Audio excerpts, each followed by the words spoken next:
বাড়ছে শীতের তীব্রতা, ১৬ ডিগ্রিতে নামল পঞ্চগড়ের তাপমাত্রা। পঞ্চগড়ে বাড়তে শুরু করেছে শীতের তীব্রতা। পাহাড় থেকে বয়ে আসা হিমেল বাতাসে বাড়তে শুরু করেছে শীতের অনুভব। ভোরের কুয়াশায় শুভ্র শিশির দোল খাচ্ছে ঘাসের ডগায়।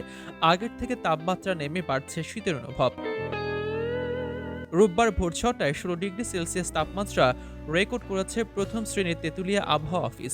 শনিবার তাপমাত্রা ১৭ ডিগ্রি সেলসিয়াস রেকর্ড হলেও তার আগের দিন শুক্রবার রেকর্ড হয়েছিল ১৬.২ ডিগ্রি সেলসিয়াস।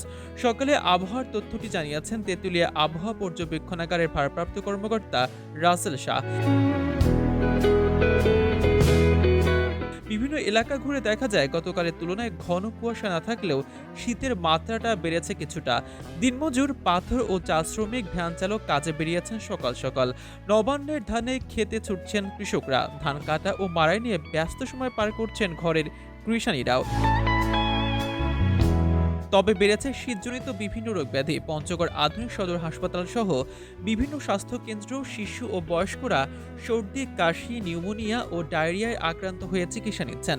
পঞ্চগড়ের প্রথম শ্রেণী তেঁতুলিয়া আবহাওয়া পর্যবেক্ষণাগারের ভারপ্রাপ্ত কর্মকর্তা রাসেল শাহ বলেন, শীত পড়ে গেছে, ভোর থেকে কুয়াশা দেখা যাচ্ছে।